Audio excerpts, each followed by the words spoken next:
पाठ विजयमती माता जी की, जैन धर्म की, जिनवानी माता की। प्रमाणादर्थ संसिद्धिस तदाभासादिपर्य इति वक्षे तयोर्लक्ष्मा सिद्धमल्पम लघीयस।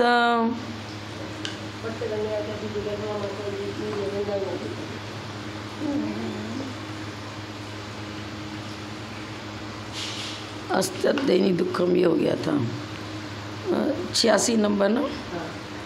परंपरया संभवत साधन मत्रैव अंतर्भावनीयम।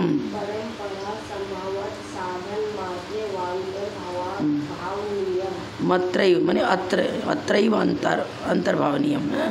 संधि विच्छेद करेंगे ना तो साधनम, फिर अत्र एव अंतर्भावनीयम, इसी में अंतर्भाव कर लेना चाहिए। अन्य भी बहुत सारे ऐसे हेतु आपको नज़र आएंगे, लेकिन उन सब हेतुओं को इन्हीं हेतुओं में अंतर्भूत कर लेना चाहिए। परंपरा से अर्थात एक के बाद सूक्ष्म गुरु परंपरा से, यहाँ परंपरा से गुरु परंपरा से और भी हेतु संभव हो सकते हैं, पर उनका पूर्वोक्त साधनों में ही अंतर्भाव कर लेना चाहिए। अब कोई भी दृष्टांत ले लो, अगर पूर्वचर उत्तरचर में अंतर्भूत है उसमें कर लो, कार्य कारण में अंतर्भूत है उसमें कर लो। दृष्टांत तो अनेक बन सकते हैं ना, पर मेथड वही होना चाहिए जो इन्होंने 3 प्रकार का विधि साधक हेतु बताया ना। विरुद्ध अनुपलब्धि विधौ त्रिधा, और अविरुद्ध अनुपलब्धि को सोड़ा। अभी तक जितने भी हेतुओं की चर्चा करी है, लेकिन उनमें अन्वय व्यतिरेक होना चाहिए। अन्वय व्यतिरेक पूर्वक जितने भी हेतु होंगे वो समीचीन हेतु माने जाएंगे, उनको हेतुआभास नहीं कहेंगे। चाहे वो स्वभाव हेतु हो, व्यापक भाव को लिए हुए, कोई मतलब अन्वय व्यतिरेक को लिए हुए जितने भी हेतु हैं वो सब इसी में अंतर्भूत हो जाएंगे।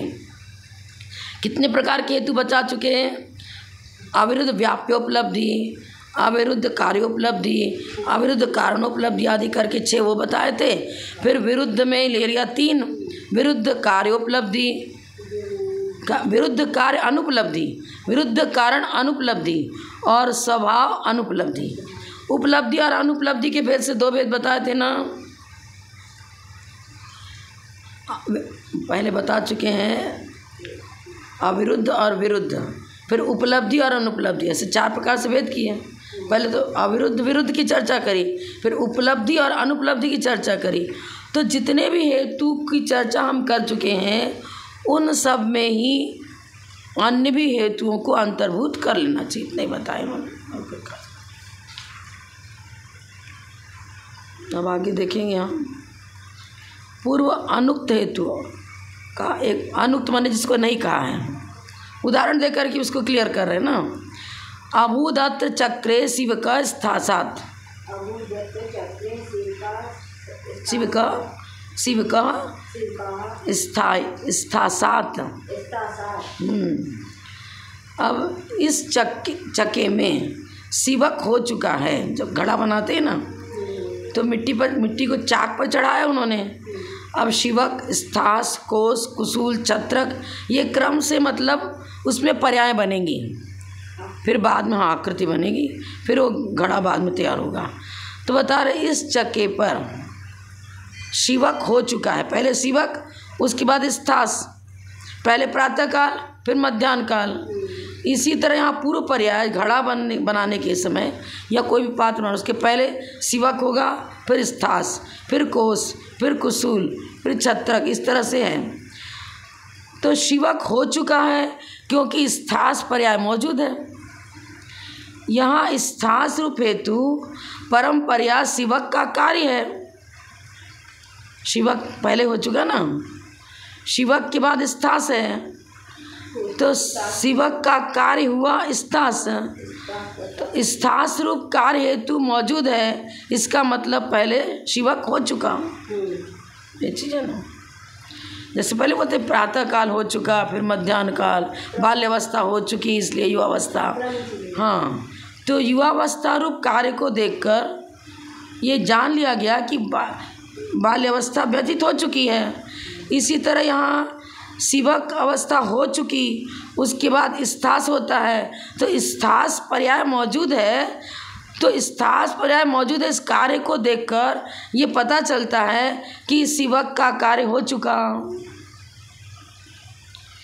यह स्थास रूप हेतु परंपरा से शिवक का कार्य है, साक्षात नहीं है। साक्षात कार्य तो छत्रक है। इस प्रकार यहाँ यह हेतु कार्य हेतु हुआ। अब आगे छत्रक और लगा दिया। शिवक स्थास और छत्रक उसके बाद में होने वाला है, तो बाद में होने वाला है उसको भी ले लिया इन्होंने।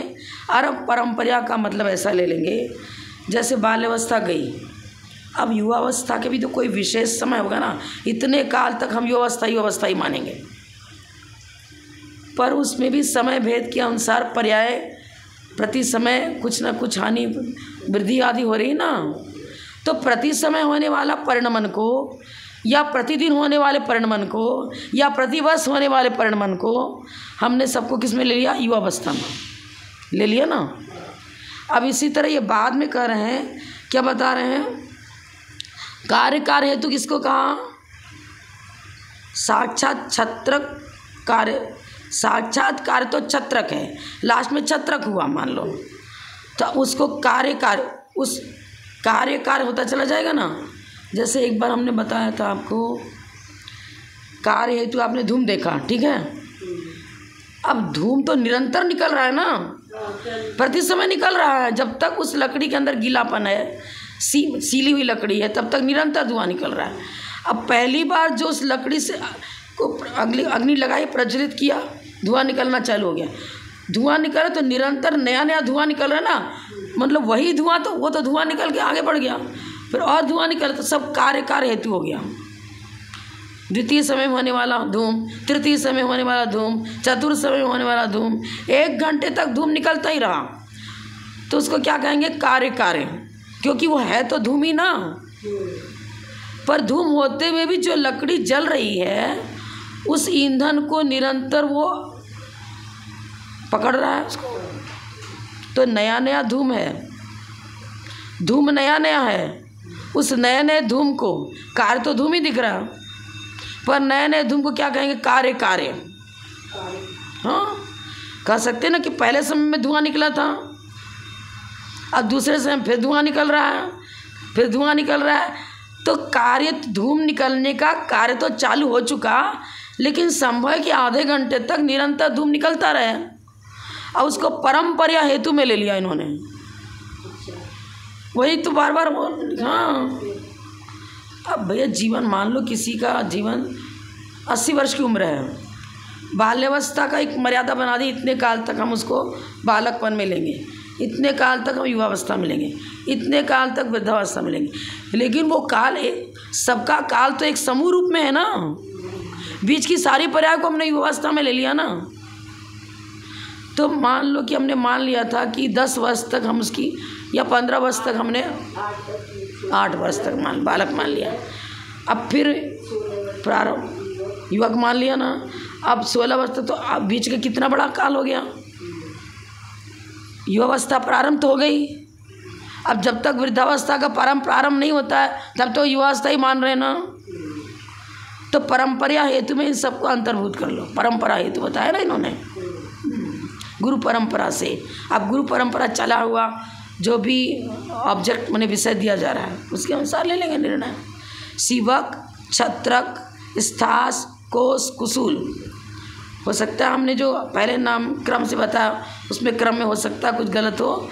यहाँ पर विशेषार्थ में स्पष्ट कर दिया है, पहले शिवक, फिर क्या हुआ? छत्रक, स्थास, कोस, कुसूल। अब यदि हम छत्रक को कार्य मौजूद है तो जान लेना ना शिवक हो चुका।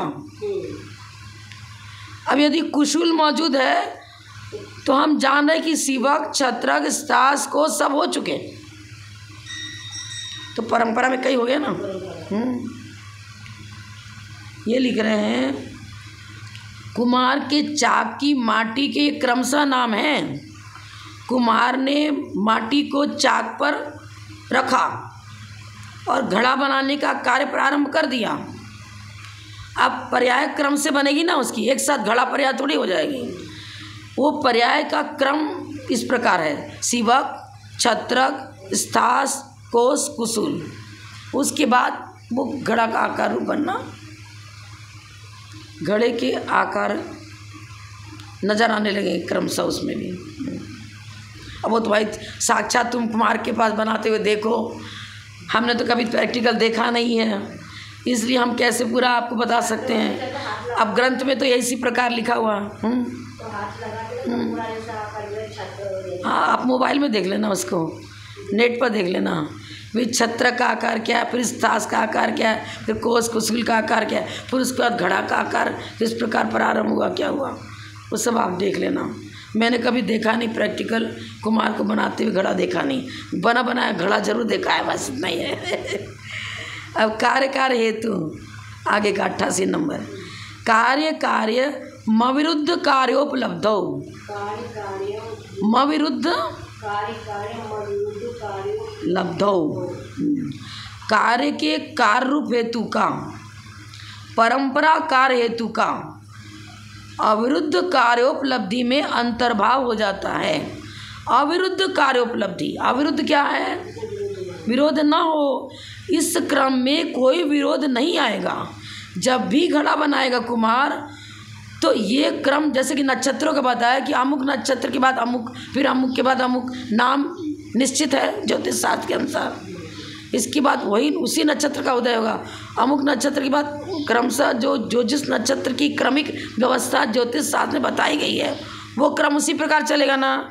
यहाँ भी इसी प्रकार बता रहे हैं कि पहले शिवक, फिर छत्रक, फिर स्थास, कोस, कुसुल। तो इन सब को कार्य हेतु, एक हेतु को देख लिया आपने, यदि कुशल रूप पर्याय चल रही है इस समय तो आप उसको क्या बताओगे, कार्य हेतु। मिट्टी का लोंदा था, प्रथम कार्य हुआ शिवक, अब शिवक कार्य के बाद सेकंड कार्य हुआ छत्रक, फिर छत्रक के बाद उसके बाद थर्ड में ले लो स्थास को, फिर फोर्थ में ले लो कोस को, फिर 5 में 5वें में ले लो कुशल को। तो इस तरह से ये क्रम एक एक कार्य हो रहा है ना। अब इसको परंपरा कार्य हेतु कह दिया। मिट्टी का लोंदा तो द्रव्य था, अब उसके बाद इन पर्यायों के का निर्माण होता चला, और वो प्रत्येक पर उस मिट्टी की तो पर्याय बन रही है तो कार्य बनेगा ना, वो उसको कार्य कहेंगे। मिट्टी का की पर्याय ही उस प्रकार परिणमन करी और उस परिणमन को ही तो कार्य बता रहे हैं। ये सब कार्य हैं, शिवक, छत्रक, स्थास, कोस, कुसुल, इसको उन्होंने परंपरा कार्य हेतु बता दिया। मिट्टी की अपेक्षा से ये सब परंपरा कार्य हेतु है। और अविरुद्ध माने इसमें कहीं कोई विरोध वाली बात नहीं है। हाँ, बाल्यावस्था के बाद युवावस्था के विरोध आएगा क्या, नहीं है ना। इस प्रकार यहाँ विरोध नहीं आएगा। कार्य रूप हेतु अविरुद्ध कार्योपलब्धि हेतु में अंतर्भूत हो जाता है। क्या वो नहीं हो रहा। अब और भी सद बता रहे, देखो कार्य हेतु का विरुद्ध कार्योपलब्धि में अंतर्भाव की पुष्टि। अविरुद्ध कार्योपलब्धि है तुम्हारी पुस्तक में क्या, कार्य हेतु का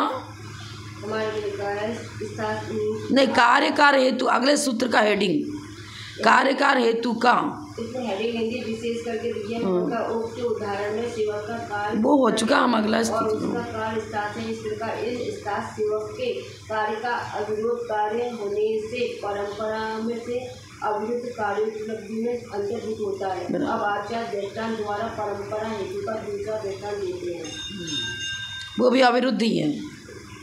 नास्त्यत्र गुहायाम मृग क्रीडनम मृगारि संशब्दनात् कारण विरुद्ध कार्यम विरुद्ध कार्योपलब्धो यथा।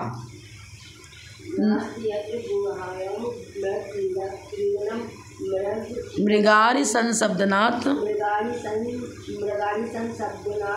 कारण विरुद्ध कार्योपलब्धो यथा। इस गुफा में मृग मन हिरण की क्रीड़ा नहीं हो रही है। कोई गुफा है जंगल में, अब उसमें हिरण खेलते थे, बेनाज घूमते थे। अब मृग का संचरण तो है ही नहीं। क्यों? मृगारी संसवनाद, मृगारी से लेंगे शेर, सिंह, तो अरि मन होता है शत्रु। अब मृग का भक्षण करने वाला ही तो उसका शत्रु हुआ। तो सिंह की आवाज़ सुनाई पड़ रही है और सिंह की आवाज़ सुनकर हिरण डर जाते हैं, क्योंकि वो उनके भक्षक हैं, मृत्यु का कारण बनता है उनके लिए। तो भाग गए, वहाँ रहे ही नहीं। तो क्या बता रहे हैं, साध किसको बनाया? इस गुफा में हिरण की क्रीड़ा नहीं देखी जा रही है। मृग की क्रीड़ा इस गुफा में वर्तमान में नहीं है। क्यों? मृगारी संशब्दनाथ, सिंह बोल रहा है। अब सिंह का प्रवेश हो गया वहाँ सिंह पहुँच गया पास में, तो हिरण तो भागेगा ही भागेगा, अपनी प्राण रक्षण के लिए चला जाएगा ना। अब क्या बता रहे हैं, देखो, कारण विरुद्ध कार्यम, कारण का विरुद्ध कार्य देखा जा रहा है। कारण का विरुद्ध कार्य क्या हो गया? मृगारी संशब्दनाथ, सिंह के शब्द गूंजने से, सिंह की गर्जना सुनाई पड़ने से मृगारी संशब्दनाथ को हेतु बनाया, और वो मृग क्रीड़ा का विरोधी है। मृग की क्रीड़ा भी हो और सिंह की आवाज़ भी सुनाई पड़े, बनेगा क्या? नहीं बनेगा। सिंह तो डर जाएगा, क्रीड़ा कहाँ से करेगा वो? मृग डरेगा ना सिंह की आवाज़ सुनकर। तो कारण विरुद्ध कार्य, कारण विरुद्ध कार्य किसको कहेंगे? मृगारी संशब्दनाथ, ये कारण है। कैसा कारण है? विरुद्ध कार्योपलब्धि हो गया, विरुद्ध कार्य की उपलब्धि है। विरुद्ध कार्य की उपलब्धि क्या हुआ? शेर की आवाज़ सुनाई पड़ रही है। अब वो शेर की आवाज़ सुनाई पड़ना एक कारण लिया इन्होंने। किसका विरुद्ध कारण है? मृग क्रीडन का विरुद्ध। हाँ, विरुद्ध कार्योपलब्ध हो, विरुद्ध कार्य की उपलब्धि होने से क्या बता रहे हैं? इस गुफा में मृग की कीड़ा नहीं है। मृग की कीड़ा होती तो अवश्य सिंह की गर्जना वहाँ नहीं होती। सिंह की गर्जना है तो मृग की क्रीड़ा नहीं रहेगी, मृग की क्रीड़ा है तो सिंह की गर्जना नहीं रहेगी। क्यों? दोनों में विरुद्ध है। इस गुफा में मृग की क्रीड़ा नहीं है क्योंकि सिंह बोल रहा है। गुफा के पास सिंह बोल रहा है, अथवा गुफा के अंदर ही सिंह घुस गया, उसकी आवाज़ सुनाई पड़ रही है। अब यहाँ कारण विरुद्ध कार्य है। कारण विरुद्ध कार्य अर्थात मृग क्रीड़ा के कारण मृग के विरोधी सिंह का शब्द रूप कार्य पा जाता है। सिंह का की गर्जना विरुद्ध हो गया। किससे विरुद्ध हो गया? मृग क्रीड़ा के विरुद्ध। इसलिए इस हेतु का विरुद्ध कार्योपलब्धि हेतु में अंतर्भाव कर लेना चाहिए। विरुद्ध कार्य की उपलब्धि पहले आया था ना, विरुद्ध कार्य की उपलब्धि हो तो क्या होगा? जैसे बताया था पहले कि इस प्राणी में मतलब दुख नज़र आ रहा है। क्यों? निरामय चेष्टा का अभाव है, पहले बताया था ना। तो यहाँ भी इसी तरह से सेटिंग करना पड़ेगा अपने को, सोच करके किसको किस में अंतर्भूत करना, जिसके साथ सेटिंग बैठेगी। अन्वय व्यतिरेक बैठेगा। सेटिंग का मतलब अन्वय होने पर होना और नहीं होने पर नहीं होना। ये हमने लक्षण बता दिया हेतु का। अन्वय और व्यतिरेक को लिए हुए जो हेतु है वो समीचीन हेतु का। और जितने प्रकार के यहाँ हेतु बताए, चाहे विरुद्धोपलब्धि हो चाहे अविरुद्धोपलब्धि हो, अनुपलब्धि और अनुपलब्धि, फिर उसके साथ विरुद्ध और अविरुद्ध शब्द लगाया था। तो इस प्रकार से जो चर्चा हम कर चुके हैं इसको फिर से हम रिपीट कर देंगे, देख लेंगे। लेकिन मुख्य यह है कि अन्वय व्यतिरेक बैठना चाहिए। अब यह अन्वय व्यतिरेक है ना कि मृग की क्रीड़ा है तो अवश्य सिंह वहाँ नहीं है और सिंह के शब्द भी वहाँ नहीं है। सिंह की आवाज़ गूंज रही है तो जहाँ जितने दूर तक सिंह की आवाज़ गूंजेगी वहाँ मृग क्रीड़ा नहीं करेंगे, वो तो भागते हुए नजर आएंगे। भाग रहे क्रीड़ा खेलते मतलब आनंद पूर्वक वहाँ घूम रहे हैं, एक दूसरे के साथ मित्रता प्रकट कर रहे हैं, क्रीड़ा कर रहे हैं। अब जैसे बंदर है ना, छोटे छोटे बच्चों को लेकर वो उस पर चढ़ते हैं, खेलते कूदते रहते हैं ना आपस में एक दूसरे। हाँ, आनंद क्रीड़ा शब्द लगा दिया ना। अब उसके अन्वय व्यतिरेक बराबर अन्वय व्यतिरेक पूर्वक की चर्चा है ना, कि दो एक साथ, ग्रीष्म काल भी हो शीतकाल भी, दोनों एक साथ रहेंगे क्या। इसी तरह यहाँ ही बता रहे हैं, मृग क्रीड़ा भी हो और मृगारी का मतलब सिंह, सिंह के शब्द भी गूंजते हो, सिंह की गर्जना भी हो और मृग की क्रीड़ा वहीं पर होती हो, बनेगा क्या। बस यही बात है। हाँ सही। अब वो तो मृग वहाँ रहेंगे नहीं तो पूरा भाग जाएंगे, वहाँ हिरण की उपलब्धि नहीं हो पाएगी। अगर है भी बात तो अचानक मतलब नज़र भी आ गया मान लो शेर को हिरण, तो हिरण तो भागेगा, क्रीड़ा कहाँ से कर लेगा। नास्त्यत्र गुफायां मृग क्रीडनम, मृग की उपस्थिति नहीं बता रहा, अब बेचारा नहीं देख पाया और अचानक शेर पहुँच गया तो खेलेगा थोड़ी वहाँ पर। इस गुफा में मृग की कीड़ा नहीं है, क्योंकि शेर की आवाज़ सुनाई, सिंह की आवाज़ सुनाई पड़ रही है। यहाँ कारण विरुद्ध कार्योपलब्धि लेना पड़ेगा, और इसको इन्होंने किस में अंतर्भूत कर दिया, परंपरा हेतु में अंतर्भूत कर दिया। देर तक गर्जना करता रहता है ना वो, एक तो प्रथम गर्जना किया, फिर दूसरी बार फिर गरजता ही रहा, मान लो बहुत देर तक बोलता ही रहा, चिघाड़ता रहा। हाँ तो सब परंपरा हेतु में ले लेंगे ना। जब तक शेर की आवाज़ गूंजती रहेगी तब तक वहाँ मृग की क्रीड़ा नहीं होगी, ये बात। अब सब परंपरा हेतु में अंतर्भूत होगा। गुरु परंपरा के अनुसार उन सबको कार्य हेतु में सम्मिलित कर लेना, ये बात है। और कार्य हेतु को कार्य हेतु में सम्मिलित कर लो, कार्य हेतु में कार्य हेतु सम्मिलित हो गया ना। व्युत्पन्न जनों की अपेक्षा अनुमान के अवयवों के प्रयोग का अब नियम बता रहे हैं। व्युत्पन्न प्रयोगस्तु तथोपत्या अन्यथा अनुपत्यैवा। व्युत्पन्न प्रयोगस्तु तथोपत्या अन्यथा अनुपत्यैवा। संधि विच्छेद करेंगे तो अन्यथा निकलेगा। व्युत्पन्न जिन्होंने अन्वय व्यतिरेक की जानकारी अच्छी तरह से कर ली है, अनुमान का लक्षण जिन्हें ज्ञात हो चुका है और जिन आगम के अनुसार वस्तु तत्व को अच्छी तरह समझ चुके हैं, उन्हें कहेंगे व्युत्पन्न ज्ञानी।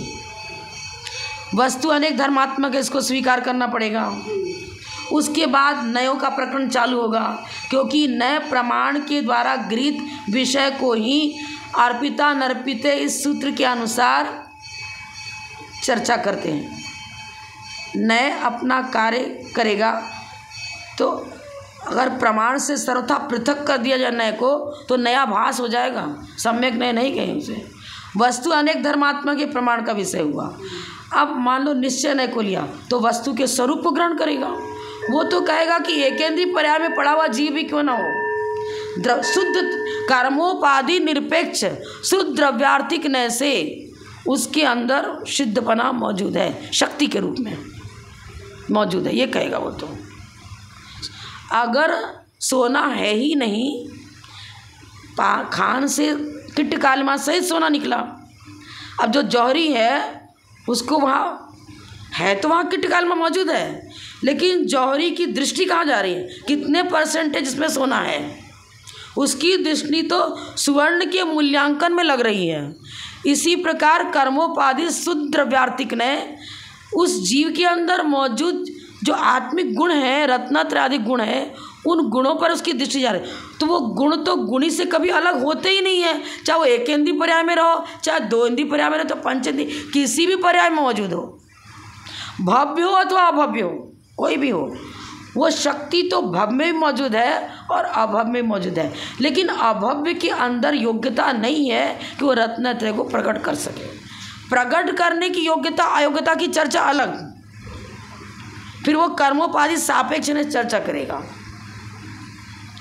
मतलब पहले गुणस्थान से ऊपर उठता ही नहीं अभव्य। तो लिखा है कर्म का इतना तीव्र उसके अंदर उद्रेक बाहुल्य है कि वो कभी भी विशुद्धि को प्राप्त होता ही नहीं है, मिथ्यात्व ही नहीं छूटता उसका अभव्य का। उदाहरण देते हैं ना, ठोरा मूंग है, 9 मन काट जलाओ तभी सींचता नहीं है। और इसी तरह यहाँ भी लेना पड़ेगा। अब यहाँ क्या बता रहा, व्युत्पन्न प्रयोग। व्युत्पन्न किसे कहेंगे, वस्तु स्वरूप का निर्णय सही रूप में जो कर चुका है सम्यक ज्ञानी, व्युत्पन्न ज्ञानी का लौकिक भाषा में जैन फिलॉसफी से परिचित है। अब विद्वान तो देखो लौकिक विद्वान भी होते हैं, एक डॉक्टर आँख का स्पेशलिस्ट है, वो भी आँख की सबसे ज्ञानी है।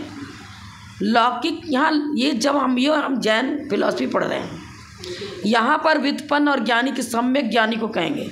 सम्यक ज्ञानी भले भले अंगूठा छापी क्यों ना हो, उसको क भी लिखने नहीं आ रहा मान लो, लेकिन वो वस्तु विषय को सुनते सुनते किसी गुरु से बार बार, हम लोग कहाँ गए थे पपोरा जी, वहाँ पर एक मालिन, मतलब मालिनी कहो, मालिन उसके परिवार में तो उसी परिवार से उत्पन्न हुई थी तो मालिनी कहेंगे। अब गुरु आचार्य विद्यासागर महाराज के संग में वो निरंतर वहीं रहना, वहीं भोजन वगैरह कर प्रतिमाधारी बन चुकी थी वो। अब निरंतर साथ स्वाध्याय, अब जिनका एक भी आंगोपांग कुछ ऐसा रहता है ना, उनकी मेमोरी पावर इतनी स्ट्रांग होती है, क्या वो प्रमाण नए निक्षेप की चर्चा करती थी कि हम आप नहीं कर सकेंगे इतना, आँख से दोनों आँख से अंधी, लेकिन बहुत उसका मतलब कहीं भी हम उसको कंफ्यूज जानबूझ करना चाह रहे हैं ये कंफ्यूज हो जाए, नहीं बिल्कुल बड़े सब उत्तर बिल्कुल सही देगी। उपचरित ने क्या, अनुपचरित क्या है, व्यवहार ने सामान्य से क्या है, शुद्ध निश्चय ने क्या है, अशुद्ध निश्चय ने क्या है, और एक एक चीज़ की व्याख्या, गुण स्थान की, मारणाओं की, सब चर्चा कर लो उससे, रटा रटा इधर है। हम तो सोचते हैं हमको दिखता है अरे क्या करना फिर पढ़ लेंगे, वो क्या सोच रही थी मुझे सुनना है इसी समय याद भी कर लेना है, नहीं तो मुझे दिखता है मैं कहाँ से पढ़ूँगी ना। इतना सेंट्रलाइज माइंड था उसका, मेमोरी पावर भी पुण्य से अच्छी थी। आचार्य श्री का आशीर्वाद समझ लो जो भी, उन्होंने उसको प्रतिमा दी आचार्य विद्यासागर महाराज। हाँ माने जो मिथ्यात्व की भूमिका से ऊपर उठ चुका है वो सब व्युत्पन्न, मिथ्या दृष्टि को कुमति कुश्रुत रहता है, वो अव्युत्पन्न जीव कांड में उसी के लिए अव्युत्पन्न शब्द का प्रयोग किया। जो रत्नकरण श्रावकाचार्य में सबसे पहले प्रथमान योग की चर्चा करी तो प्रथम शब्द का अर्थ उन्होंने लगा अव्युत्पन्न, जिसे जैन फिलॉसफी का ऑलराउंड ज्ञान नहीं हुआ है अभी, समझ में आया ना। प्रथम माने अब उसको श्रावकाचार्य के द्वारा प्रथमान योग बता रहे हैं। भैया बच्चा छोटा सा बालक है, कड़वी दवाई खाता नहीं है, तो होम्योपैथिक वाले क्या करते हैं, उसको मीठी मीठी गोलियां छोटी छोटी रखते हैं, उसमें वो लिक्विड वाली दवाई डाल देते हैं, उसको खिला देते हैं। तो कहानी के माध्यम से उसको पंचेंद्रिय विषयानुराग से विरक्त करना, प्रथमोपसम सम्यक के साथ भी यही लगाएंगे। प्रथम माने अव्युत्पन्न, और साथ ही से मिथ्या दृष्टि तक वो अव्युत्पन्न ही है। एक तो अनादि मिथ्या दृष्टि है, फिर एक सादी मिथ्या दृष्टि का मतलब एक बार सम्यक हो चुका और फिर मिथ्यात्व में चला गया, जब फिर मिथ्यात्व में चला गया फिर अव्युत्पन्न ही है। प्रथमोपसम सम्यक तो मिथ्यात्व की बात होगा, अनादि मिथ्या दृष्टि उसको सबसे पहले प्रथमोपसम सम्यक ही होगा, लेकिन सादी मिथ्या दृष्टि है तो उसको सीधे चौपसम सम्यक भी हो सकता है, क्योंकि सम्यक प्रकृति सत्ता में है, टुकड़ा हो चुका है। मिथ्यात् सम्यक, मिथ्यात् सम्यक, ये तीनों प्रकृति सत्ता में हैं, तो चौपसम भी हो जाएगा उसको। अब प्रथम शब्द का अर्थ लगाते अव्युत्पन्न जीव कांड में भी, और वहाँ प्रथमान योग की चर्चा जो रत्नकरण श्रावकाचार्य में की है, वहाँ भी प्रथम का अर्थ अव्युत्पन्न। प्रथमान योग, महापुरुषों का जीवन चरित्र, पद्म पुराण पढ़ा, जो भी पुराण पढ़े उसके द्वारा कहानी की सारी, इनका इतना सुंदर चर्या थी, खान पान रहन सहन, इतना बड़े राजा महाराजा हो गए। शांतिनाथ भगवान देखो, चक्रवर्ती तो भी भोगों से विरक्त, भरत चक्रवर्ती देखो, अरे को मतलब कुछ है ही नहीं, पड़गा छठ कर्मों का पालन बराबर कर रहे हैं, पड़गाहन कर रहे हैं, आहार दे रहे हैं, मुनिराज की सेवा शुश्रूषा कर रहे हैं, षट कर्मों का बराबर पालन, धर्मानुराग इनका कितना। अरे ये धर्म के पुण्य के प्रभाव से उनकी भूमिका बता रही। पहले भव में कहाँ थे, उसके पहले भव में कहाँ थे, फिर देखो धर्म के प्रभाव से ये राजा बन गए, धर्म के प्रभाव से सौधर्म इंद्र बन गए, 16वें सर्ग में उत्पन्न हो गए, लौकांतिक देव हो गए, सर्वार्थ सिद्धि में देव हो गए। तो उस भूमिका को देख करके कहानी के माध्यम से धार्मिक आस्था जागृत होती है। तो धार्मिक आस्था को जगाने के लिए तो कहते ट्रायल पीरियड, सम्यक की ओर सन्मुखता, उसका जीवन सम्यक की ओर सन्मुख हो, वस्तु स्वरूप को अच्छी तरह समझने की चेष्टा करे। तो पहले कहानी के माध्यम से उसके अंदर रुचि जागृत कर दी जाए, जैन धर्म के प्रति रुचि जागृत की जाएगी। प्रथम कर्णम, फिर कर्णानुयोग, उसको अरे गुणस्थान क्या है, मारना क्या है, सब बताया जाएगा। फिर उसके अब उसकी परिणति भी सही होगी, फिर वो स्वीकार कर लेगा मुझे प्रतिमाधारी बनना है, मुझे आरिका बनना है, मुझे मुनि बनना है। अब चरणानुयोग बाद में तो आया। एक तरह से प्रारंभिक भूमिका में तो सभी आ जाएंगे, क्योंकि सम्यक्त्वाचरण चारित्र भी बताया। सम्यक्त्वाचरण चारित्र, सम्यक दृष्टि का आचरण, खान पान, रहन सहन, वेशभूषा सात्विक होनी चाहिए, उसको सम्यक्त्वाचरण चारित्र कहते हैं। और एक स्वरूपाचरण चारित्र, वो तो आ जाएगा। संयमी महाव्रती हैं उनके, और श्रेणी आरोहण किया उन्होंने, यथाख्यात चारित्र की भूमिका में पहुँचे तो पूर्णतः स्वरूपाचरण चारित्र है। लेकिन कौन सा ग्रंथ पढ़ा था, ध्यान में नहीं आ रहा है, उसमें स्वरूपाचरण चारित्र, सम्यक्त्वाचरण चारित्र का पर्यायवाची शब्द स्वरूपाचरण चारित्र भी दिया है, क्योंकि सम्यक दर्शन भी जीव का स्वरूप है। एक देश लगा लेंगे ना, मतलब सम्यक दर्शन भी तो आत्मा का स्वरूप है ना, श्रद्धा तो भी स्वरूप है, क्योंकि छायिक सम्यक दृष्टि मान लो हो गया वो, तो उसके 5 या 7 प्रकृतियों का समूल अभाव हो गया, छायिक सम्यक दृष्टि हो गया। अनंतान मंदी कसाय का उन्मूलन और मिथ्यात्व का भी उन्मूलन हो गया। अब अपने स्वरूप में निष्ठ हुआ ना, लेकिन किस अपेक्षा से, मात्र सम्यक दर्शन की अपेक्षा से अपने स्वरूप में निष्ठता है, लेकिन अविरत सम्यक दृष्टि है। तो अप्रत्याख्यान, प्रत्याख्यान, संजन, कसाय संबंधी विकृति तो मौजूद है, और स्वरूप तो तीनों हैं, समझन, सम्यक ज्ञान, सम्यक चारित्र, रत्नत्रय, तीनों पर्याय, शुद्ध पर्याय ले लो इनकी, छायिक ज्ञान, छायिक दर्शन, छायिक चारित्र, सब छायिक सम्यक दर्शन। छायिक ज्ञान मतलब केवल ज्ञान, छायिक चारित्र का मतलब केवल ज्ञान के साथ होने वाला जो अव्याबाद, मतलब इसको क्या बताएंगे, चारित्र, यथाख्यात चारित्र, यथाख्यात चारित्र। अब वो तो 13वें गुण स्थान प्रकट हुआ। तो अपेक्षाकृत चर्चा करो, किसी भी ग्रंथ में कोई विरोध नहीं आता है, लेकिन स्वरूपाचरण चारित्र की मुख्यता से चर्चा तो यथाख्यात चारित्र के साथ होती है। लेकिन किसी किसी ग्रंथ में स्वरूपाचरण चारित्र, उन्होंने सम्यक्त्वाचरण चारित्र को ही स्वरूपाचरण चारित्र अपेक्षाकृत बता दिया है। ऐसा गजपंता पढ़ा था, ग्रंथ का नाम ही अचानक याद नहीं आ रहा मुझे, सोच के कल बता दूँगी। नास्त्यत्र गुफा में हो गया ना पूरा। अब व्युत्पन्न की चर्चा करी। व्युत्पन्न का मतलब विद्वान, ज्ञानी। अब विद्वान कौन सा विद्वान, अपने लौकिक शिक्षण में अपने अपने विद्वता, मास्टर अलग अलग विषय है ना, इंग्लिश का मास्टर उसका विद्वान है, संस्कृत का मास्टर है उसका विद्वान है। यहाँ द्रव्य श्रुत को भी गौण पक्ष में ले लेंगे हम तो। लौकिक शिक्षण की बात छोड़ दो, उदर पोषण की शिक्षा देने वाले भी तो अपने अपने विषय विद्वान हैं। लेकिन लौकिक शिक्षण में यहाँ मान लो कि आप समय सार पढ़ा रहा है, नियम सार पढ़ा रहा है और कर्णानुयोग ग्रंथ पढ़ा रहा है, लेकिन गुणस्थान यदि उसका स्वयं तद्रूप नहीं है, ये ग्रंथकार क्या बताएंगे, अभी व्युत्पन्न नहीं, द्रव्य सूत्र मात्र है ना भाई, अनुमान, अनुमानाभास, अन्वय व्यतिरेक बैठना चाहिए ना। द्रव्य सूत्र तो है, पर जैसा जाना वैसी परिणति उसकी। अब जितने जितने अंश में वैसी परिणति है, उतने उतने अंश में व्युत्पन्न। अब मान लो हम ही आरिका हैं, अब 5वें गुण स्थान में 2 प्रतिमा से लेकर के आरिका तक 5वां गुण स्थान ही है, प्रत्याख्यान कसाय का उदय ही है। अगर उसको अनंतान बंदी अप्रत्याखान का उदय है, तो उसकी चारित्र की अपेक्षा क्या करेंगे? तद्रुपणति नहीं है ना, तो अव्युत्पन्न में चला जाएगा, तद्रुपणति।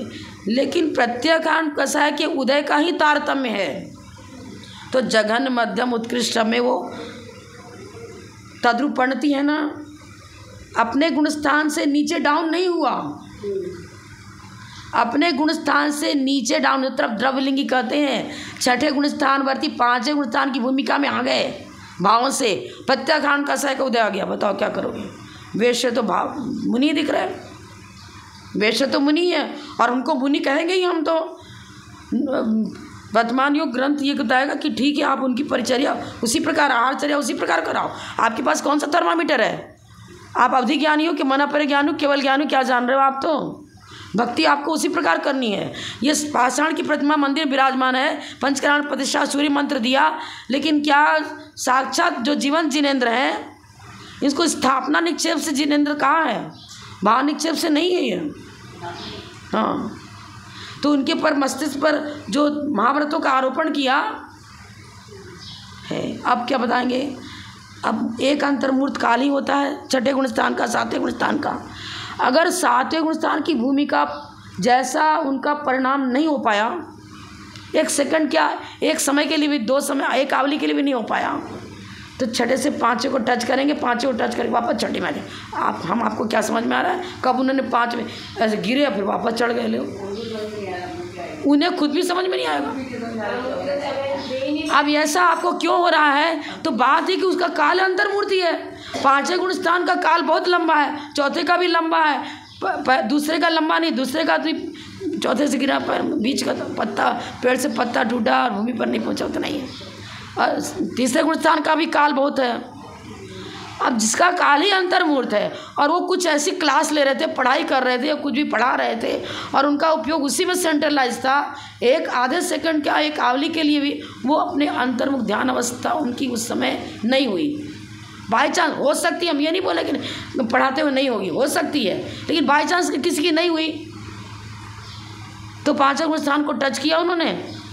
गुणस्थान माने कषाय का उदय जो है ना, संजन कषाय का उदय ना होकर के प्रत्याखान का उदय आ गया, और फिर प्रत्याखान का उदय अभावी तुरंत हो गया, और फिर संजन में आ गए। लो, बड़ी माता जी ने पूछा था एक बार आचार्य महाविकृति जी महाराज से कि कोई मुनिराज को आहार करने में एक अंतर्मुहूर्त ज़्यादा लग जाता है। अरे पढ़ गए, मान लो वहाँ बैठे हैं, पूजा हो रही, तब भी उनका उपयोग उधर ही है, उसमें ध्यान में नहीं लगे, तो सवा घंटा भी हो जाए, 1.5 घंटा भी हो जाए। और कहाँ आप बता रहे हो कि उनका गुणस्थान एक अंतर्मूर्ति है, फिर क्या होगा? खाते खाते कोई सातवां गुणस्थान होता है क्या? महाराज ने क्या जवाब दिया? आहार चर्या के समय भी वो मुनिराज अपने व्रतों के पालन की तरफ उनका उपयोग है, अंतराय नहीं होना चाहिए।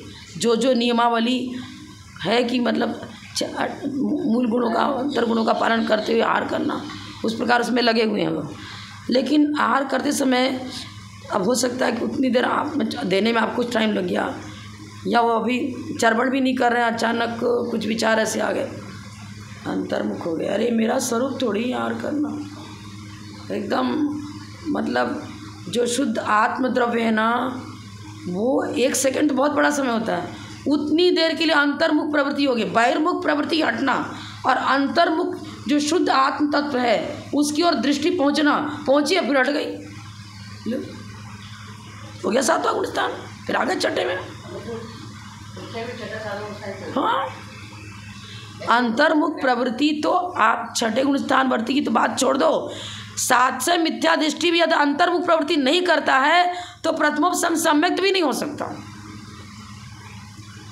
परिणति अलग चीज़ है और श्रद्धा अलग चीज़ है। अलग मतलब प्रदेश भेद नहीं है, वो अपना गुण की अपेक्षा अपना अपना लक्षण है ना।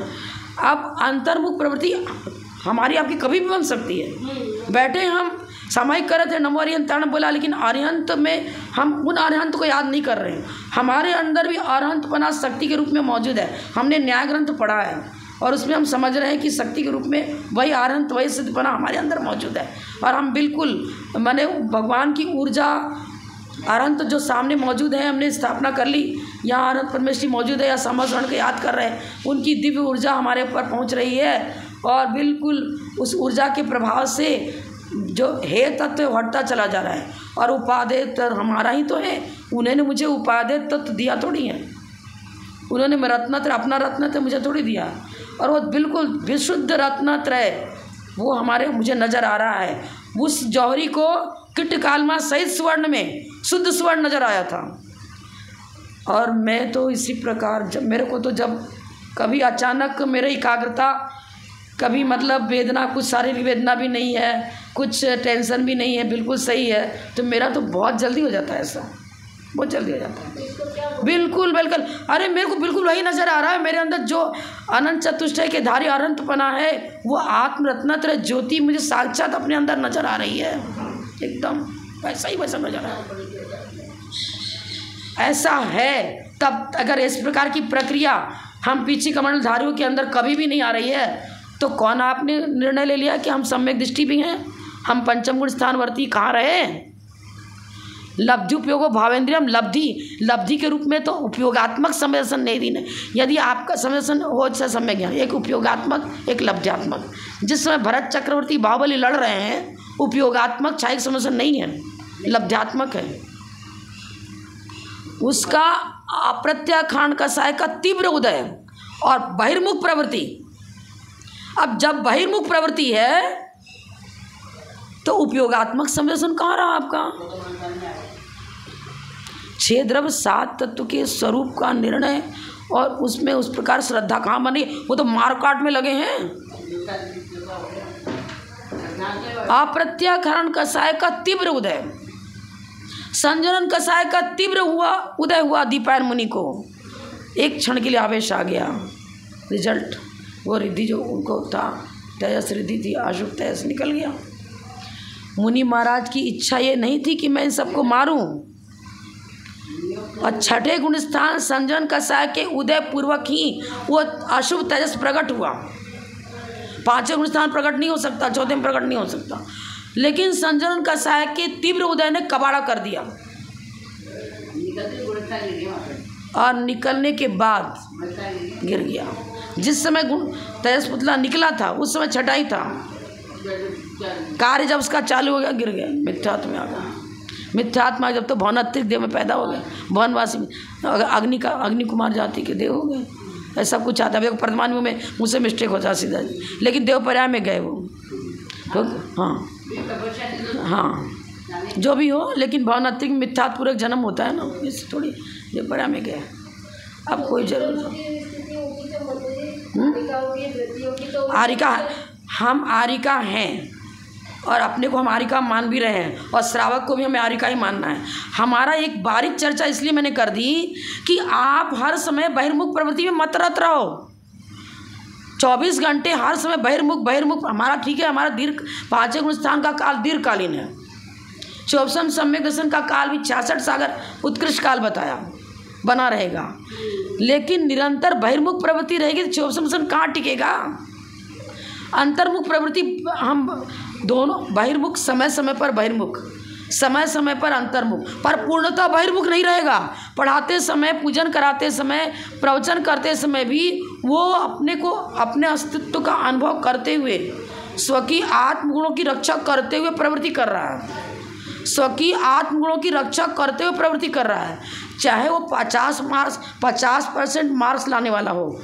पास मार्क्स में 30/100 में भी यदि पास मार्क्स रख रहे हैं, अगर 30 मान लो पास मार्क्स हमने रखा 30, एक उदाहरण दे रही मैं, अगर 30% भी उसकी चर्या सही है तो अपने गुण स्थान को बनाए हुए हैं 40%, 50%, 60%, 70%, 100%, उसके गुण स्थान में गिरावट नहीं आनी चाहिए। गुण स्थान में भी तो तारतम्य, जघन्य, मध्यम, उत्कृष्ट परिणामों का भी तो प्रत्याखान कसाय के उदय, कसाय उदय अध्यवस्थान स्थान, अनुभाग अध्यवसाय स्थान, स्थिति अनुभाग अध्यवसाय स्थान बताया है। तो अब यदि उसकी अप्रत्याखान कसाय का उदय आ गया हारिका के, तब तो वो द्रव्यलिंगी में आ गई। अब प्रत्याखान कसाय का ही उदय है। स्व की क्या हम ऐसा कर देते हैं क्या कि हम 5 बार खाना चालू कर दिए, 2 बार खाना चालू कर दिए, नाई से बाल बनवाना चालू कर दिए, अंतराय पालना बंद कर दिया, अरे वो पूरा व्रतों का पालन करने की उसकी दृष्टि है बराबर और श्रद्धापूर्वक है। हमें अपने व्रतों का श्रद्धापूर्वक पालन करना है, रक्षण करना है, लेकिन क्वचित कदाचित रोग, अब जैसे कि मान लिया हमारा ये कहना है कि महाव्रतों को धारण करने के बाद एक इंद्रिय जीव की हिंसा का भी त्यागी हो गया, समझ में आया ना। लेकिन अब आचार्य के बहुत दूरदर्शिता थी। तत्वार्थ सूत्र में उन्होंने क्या लिखा, आचार्योपाध्याय तपस्वी शैक्ष ग्लान गण कुल संग साधु मनोज्ञानम। अब ग्लान अतिचार लगेगा तो आचार्य उसके अतिचार के लिए उसको प्रायश्चित दे करके उसका ये भी करेंगे। अब अतिचार लग गया तो द्रवलिंगी मुनि बन गया क्या? चल रहे थे अचानक चींटी मर गई है, नहीं देख पाए, करवट लेना था हम नहीं देख पाए, कोई मच्छर मर गया। हमने मतलब अपने गुणस्थान को छोड़कर मतलब बुद्धिपूर्वक वो कार्य मेरा नहीं हुआ है। मतलब अब हम चाह रहे कि नहीं मुझे तो ऐसा ही होना चाहिए, मेरा व्रत चला जाए, मुझे तो ये काम करना। अरे वो ऐसा नहीं सोच, हर समय अंतर में पश्चाताप ग्लानि की भरा, भगवान भी मुझे अतिचार लग रहे हैं, कब ऐसा समय आएगा हम अतिचार अपने व्रतों का पालन करेंगे। वो तोता पिंजड़े में रहता और निरंतर विचार कर रहा है, मुझे तो काजू किशमिश खाने को मिल रहा है, अच्छा फल राजा दे रहा है, लेकिन मेरे को ये खा रहा हूँ, रह रहा हूँ, सुखी जीवन है। लेकिन अंदर जब मित्र की समाचार आया फिर तो अरे वो क्या कहता है, अपने मित्र को संवाद क्या देता है, कहानी तो नहीं सुनाऊंगी मैं। अरे जो आनंद वो जंगल में था वो आनंद पिंजड़े में, तब मित्र ने क्या बता दिया, उपाय बता दिया। वो बिल्कुल शिथिल होकर के पड़ गया, सास को भी रोक लिया, राजा समझ लेगा मर गया, ले गया सोने की अर्थी बनाई, ले जा संस्कार करने के, जब अग्नि जलाएगा तो फट से उड़ के पेड़ पर बैठ गया।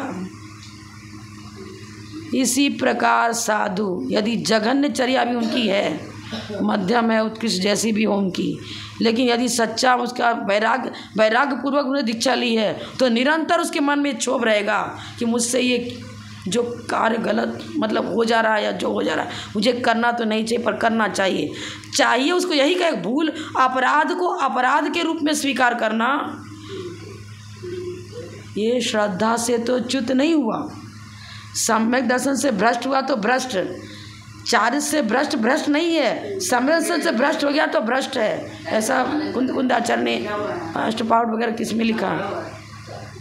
क्यों? उसके अंदर पश्चाताप की भावना निरंतर है, प्रतिक्रमण करने के समय निंदा गरहा आलोचना निरंतर कर रहा है, भगवान कब ये शरीर मेरा ऐसा शरीर मुझे मिलना चाहिए, ये क्यों रोगी पाप कर्म की वजह से रोगी शरीर मिला, हम अपने को एडजस्ट नहीं कर पा रहे। उत्कृष्टता 100 विद्यार्थी 12 प्रयास कर रहा है कि मुझे 100/100 नंबर लाना है, लेकिन ला नहीं पा रहा है, फिर प्रयास कर रहा है तो पहले 40% आता था, अब 50% आने लग गया, अब 60% आने लग गया। तो क्या उस कक्षा का विद्यार्थी नहीं है क्या? 50% लाने वाला भी अगली कक्षा में जाएगा और 100 में 100 लाने वाला भी अगली कक्षा में जाएगा, उसी कक्षा का विद्यार्थी माना जाएगा। जो बच्चा गिर के चल रहा है तो पैर संभाल के चल, हाँ, उसका प्रयास तो यही कि मैं सीख रहा हूँ, 4 व्हीलर चलाना सीख रहा हूँ, 2 व्हीलर चलाना सीख रहा हूँ, साइकिल चलाना सीख रहा हूँ, अभ्यास तो उसी में लगा है ना, लक्ष्य तो उसका वही है। यदि मेरे परिणामों में उत्थित मैंने ऊपर उठने की चल रही है, लेकिन अपनी चर्या उस रूप परमन लाचार होकर किसी, देखो एक बहिरंग हेतु होता है, एक बाह्य निमित्त होता है, एक अंतर निमित्त, दोनों का एक लेवल पर होगा तभी कार्य हो पाएगा। सुई से सिलाई हो रही है लेकिन मशीन का अन्य पार्ट्स मान लो विकृत हो गया है तो भी वो सुई काम करना बंद कर देगी। अब इसी तरह से है कि हम अपनी सामान्य दृष्टि से तो हम अपने गुणस्थान को बराबर बनाए हुए हैं, प्रत्याकरण कषाय का ही उदय है, लेकिन प्रत्याकरण कषाय के उदय में एक का परिणाम ऐसा हो रहा है कि बार बार जैसे बोलते हैं ना कि अपने इसमें अवधि ज्ञान बोलते हैं, क्षेत्रानुगामी भवानुगामी आता है, ले भी जाता है नहीं भी ले जाता है। तो इसी तरह से उसके परिणामों में काव्य स्तर की चर्चा में मूलाचार भगवती आराधना में लिखा है कि उत्थित निविष्ट उत्थित ऐसे बताया है। निविष्ट माने परिणामों से भी गिरा है और शरीर से भी, मतलब एक तो बैठ करके काव्य कर रहे हैं, बैठ कर काव्य कर रहे हैं, लेकिन परिणामे में उठा है तो उसको उत्थित निविष्ट है, देख लेना भगवती आराधना से। और मतलब परिणामों में से उठा उत्थित, उसका गुण स्थान बराबर बना हुआ है, परिणामों से उठा होना चाहिए। कोई व्यक्ति खड़े होकर के, उसका नियम है कि खड़े होकर ही पूजन करेंगे, और शरीर बल है नहीं लेकिन नियम ले लिया है हम तेरहपंथी, हम तो खड़े होकर पूजन करना। अब वो खड़े होकर पूजन करके परिणामों में बहुत बेचैनी हो रही है, अरे पाँव दुखने लग गए, बड़ा विधान चल रहा है, अब बार बार यूँ कर रहा हूँ कर रहा, कभी टेक जा रहा, कभी जयमाला चली बैठ जाऊँ। अब उसके परिणाम, अब वो भाव से निविष्ट है, अशुभोपयोग की भूमिका चल रही है, संकलेश परिणाम चल रहा है, बैठ कर रहे हो, अब परिणाम वितराग परिणति चल रही बराबर। उनमें वो जो मूलाचरण जो बताया उसमें परिणामों से उत्थित होना चाहिए, शरीर से भी खड़ा है और परिणामों में से खड़ा है, उत्थित उत्थित। पद्मासन से कौन कौन भगवान मोक्ष गए? खड्गासन से बहुत सारे गए, पद्मासन से आदिनाथ भगवान, बासपुज भगवान और नेमिनाथ, इसका बासपुज भगवान तो पद्मासन से गए, आदिनाथ भगवान पद्मासन। जब पद्मासन से मोक्ष जा सकते हैं और पूजन में आप निषेध कर रहे हो, खड़े होकर के करना पड़ेगा। क्या है ये? हठग्राह्यता, एकांतवादी, एकांतवाद कहलाएगा वो। अनेकांत स्यादवाद में उसको सम्मिलित ही नहीं करेंगे। आपकी क्षमता बड़नगर में माता जी थी, जिनको आपको खड़े होने की इच्छा, उनके वैसे टेबल लगवा दिया, जिनको बैठ करके करने की वैसे कर रहे हैं, लेकिन परिणामों में विशुद्धि गुणाकार से बढ़ती हुई। इसी तरह यहाँ भी चर्चा करेंगे, परिणामों से निविष्टता, प्रमाद का बाहुल्य। प्रमाद का बाहुल्य मतलब परिणामों से निविष्ट हो रहा है, गिरावट आ रही है, ऊपर ऊपर उठता हुआ परिणाम होना चाहिए, तो उसको कहेंगे। टाइम हो गया, हम क्या बताएं, इसमें तो बहुत लंबी चर्चा चल जाती, क्योंकि आजकल इस तरह के बहुत सारे होते हैं कि भाई वो तो साधु ही नहीं है। चलो ठीक है। जो परम पूजा प्रथम गणनीय रत्न श्री 105 विजयमती माता जी।